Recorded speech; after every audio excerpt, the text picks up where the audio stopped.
Designing your own quilts can be a lot of fun, especially if you have some good tools to work with.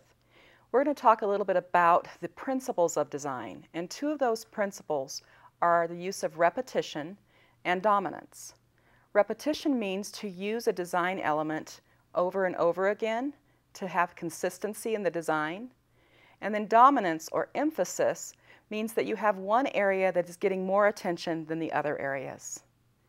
Here in this quilt, we use both repetition and dominance. We're repeating colors over and over again to begin with. And here in the center of the quilt, we're repeating the triangular shape, and the way it comes together to form a square is repeated over and over.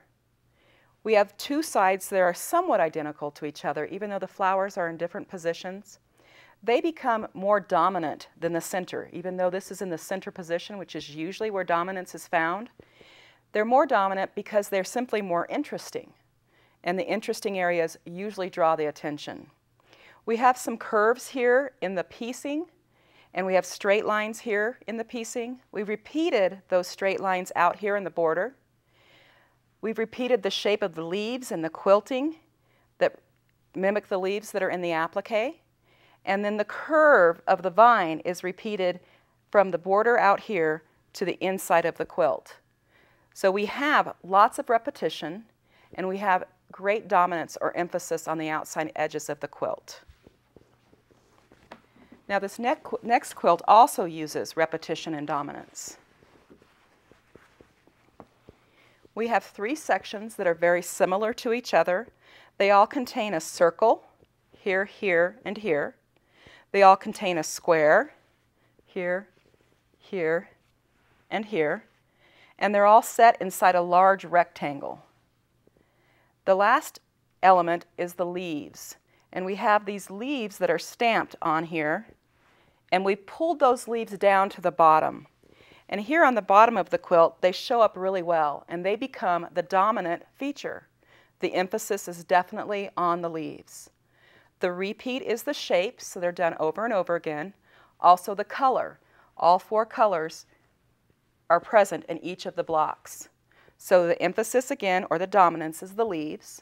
The repetition is using those leaves over and over again, the shapes over and over again, and the colors over and over again, so that we have a quilt that has a really nice flow to it.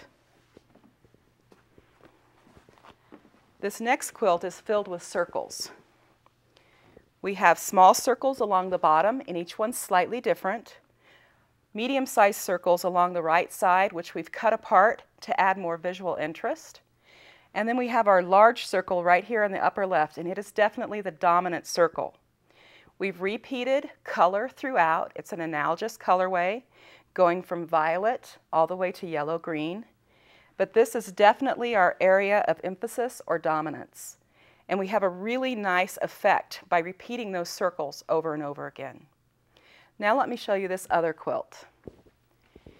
Here in this quilt I've used dominance and repetition also, beginning in the center square here. I've used a block that's called the Rocky Road Through Kansas, and I've repeated it 4 times and used the lightest value in the whole quilt here in the center to really draw your attention. I've repeated this block in the border, and that border circles the entire quilt.